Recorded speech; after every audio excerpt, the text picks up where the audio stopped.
Ladies and gentlemen, it finally happened. Tom Brady now owns a large chunk of the Las Vegas Raiders. This was officially approved today, and apparently Brady is going to be heavily involved in personnel decisions. More on that in a little bit. The NFL owners had their league meeting today, and they voted on whether Tom Brady could be a co-owner of the Las Vegas Raiders. Remember, this was complicated because he is a broadcaster on Fox Sports right now. We're going to talk about his restrictions and some of the issues that have been going on there in a little bit, but Tom Brady has been officially approved by the NFL owners as a limited partner of the Raiders. Originally, Mark Davis, for whatever reason, Mark Davis, the owner of the Raiders, was trying to give Tom Brady 10% at a huge discount. That was a big story over this past summer. And even before then, when he was originally trying to sell a portion of the Raiders to Brady last year in 2023, Mark Davis originally wanted Brady to be an employee in some fashion and get paid through equity by the Raiders. And that was not available. That was not legal in terms of the rules with the NFL. You cannot have somebody get paid in equity of a team. Who knows what Brady's role was going to be in 2023? Was it going to be president of football operations? Was it going to be general manager? We don't really know. But all we know is that today in 2024, over a year later, this has been in the works for so long. Brady now has 5%. So they did not let Mark Davis pay him with equity. They did not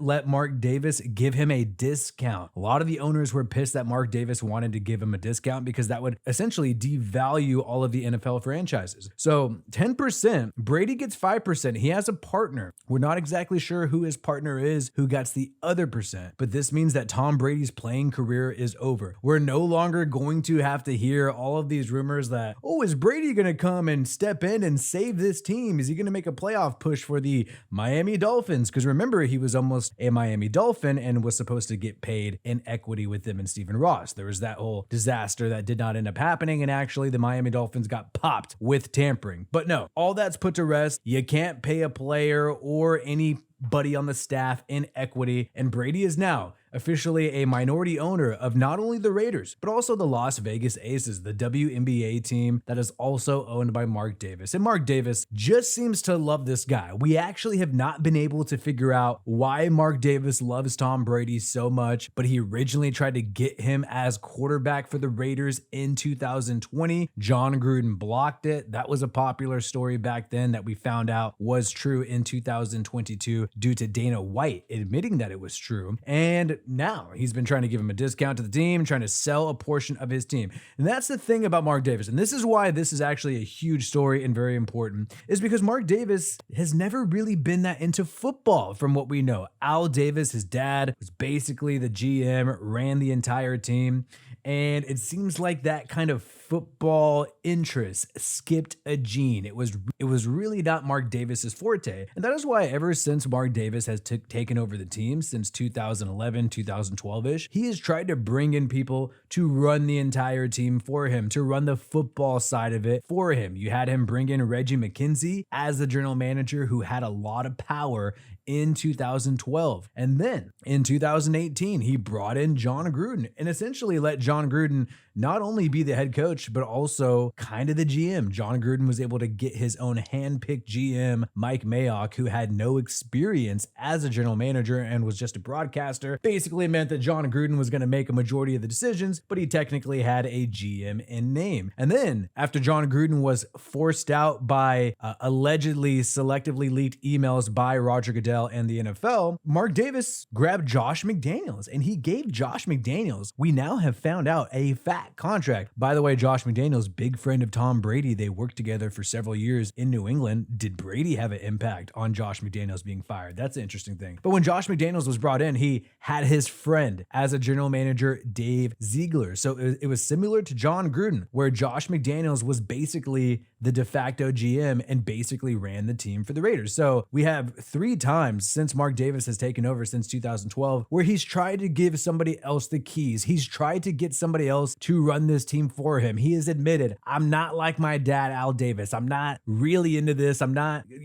I'm not an expert. I'm not a guy who I think can be a GM like Al Davis was. And so he's been trying to give people the keys and have them take over. And right now he doesn't have that person. Yes, he has general manager Tom Telesco, But Mark Davis has talked about the fact that he wants that person that can decide everything to be above the GM, above the head coach. Typically, that is the owner, but Mark Davis has admitted that he cannot fill that role. So I think Tom Brady is going to fill that role. And if Tom Brady has been in Mark Davis's ear for some time, that's why I wonder, how big of an impact did Tom Brady have on hiring the general manager the Raiders have right now, Tom Telesco, the former Chargers general manager? How big of an impact did Tom Brady have on firing Josh McDaniels? I know they're good friends and work together, but the locker room issues were very intense, and Josh McDaniels had a fat, huge contract of 6 years, $10 million a year. Did Brady tell Mark Davis, hey, when it gets this crazy, when the fans are chanting all this stuff, you gotta let him go. When the locker room's toxic, you gotta let him go. Who knows? Who knows? But definitely in the future, Tom Brady's gonna have impact. Well, this has an impact on Tom Brady's broadcasting gig. This almost did not happen because of the broadcasting gig that Tom Brady has. So as a broadcaster, and this is actually insane, Brady cannot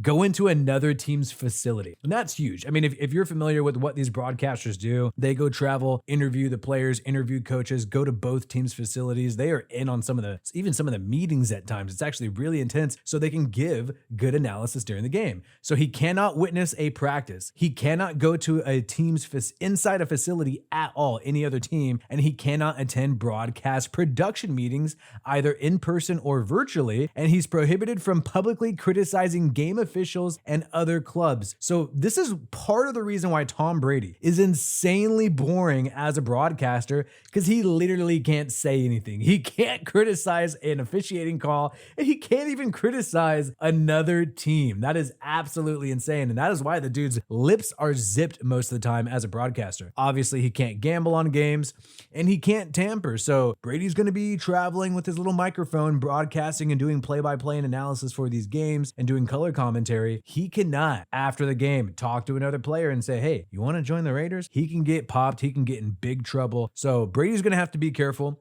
because even if he sort of does something that is kind of a gray area, this could lead to the Raiders losing draft picks. And we're familiar with teams losing draft picks because of Tom Brady. I alluded to it earlier. Remember, and we must not ever forget this, going into the 2023 season, Stephen Ross, the owner of the Dolphins, and Sean Payton, who is now the head coach of the Broncos, and Tom Brady, who is leaving the Tampa Bay Buccaneers, they all got in trouble essentially for tampering. Stephen Ross is the one who is essentially disciplined because the Dolphins lost draft picks and were fined, but they tampered with Tom Brady to get him to be quarterback and get paid with partial equity. And they were popped because of this. Tom Brady was technically under the rights of the Tampa Bay Buccaneers. So you got to watch out for the tampering. I think that's going to be the biggest issue when it comes to Brady as an owner, as a broadcaster. Could they get popped with tampering? We're going to get into how Brady is going to impact the Raiders' decision-making in a bit. But also, we cannot forget that the former Raider and former New England Patriots, along with Tom Brady, Richard Seymour, was approved to also be a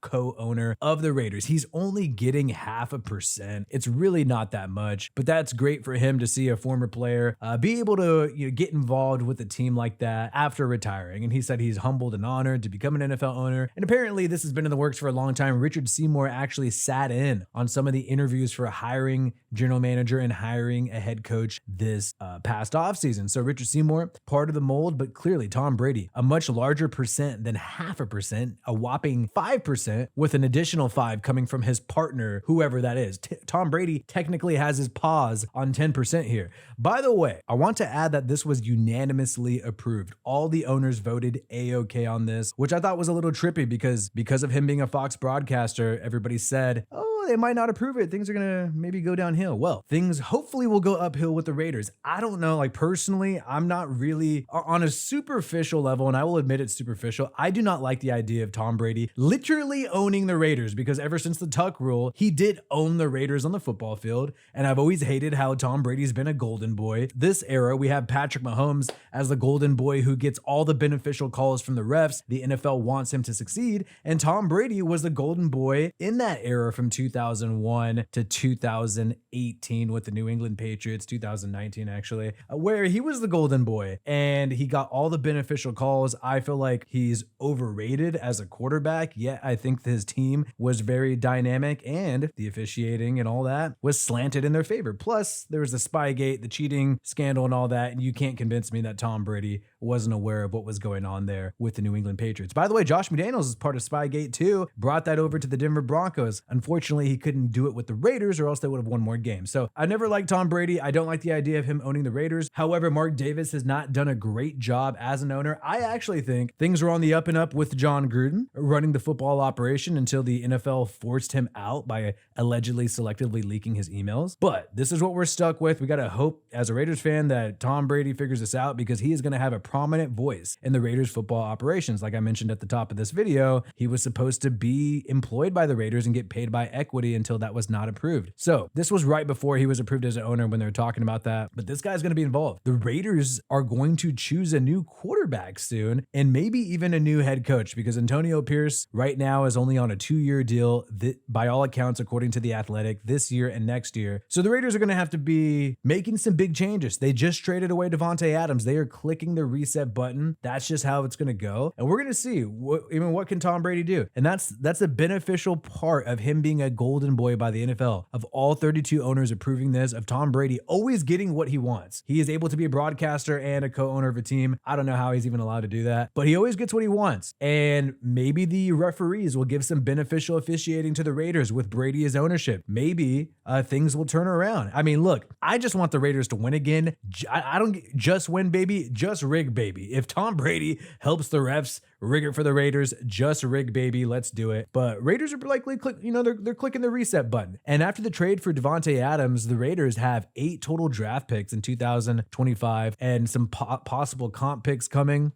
So they really should be in the sweepstakes for Jalen Milroe, Shadur Sanders. We'll see who they end up drafting at quarterback. The Raiders, hands down, everybody in the world knows they're going to draft a quarterback, and likely if they're lucky, they will win 6 games this year. I'm sorry, as a fan, I hate saying that. If they're lucky, they'll win 6 games this year at a 2-4 record in the tough AFC West. So, hey, we'll see who Tom Brady wants. Tom Brady, I believe, is going to be choosing the next quarterback of the Las Vegas Raiders. If Antonio Pierce is let go soon, whether it be this next year or this upcoming offseason, Tom Brady will be choosing the new head coach of the Raiders. And we don't really know the general manager, Tom Telesco. We don't really know his contract length. So Tom Brady could be choosing the new GM of the Raiders too. But this is going to be all Brady. Mark Davis clearly does not want the responsibility that comes with being above a head coach and a general manager. And this is all going to be on Brady. If the Raiders are successful in this new rebuild that's coming, Brady will get the credit. If they fail, Brady will get the blame. But Mark Davis, he's putting all his eggs in the Brady basket, and we'll see what happens. Like this video if you have not yet. Subscribe to me, Wi-Fi Willie, for more NFL content. Peace out, and I hope you have a good one.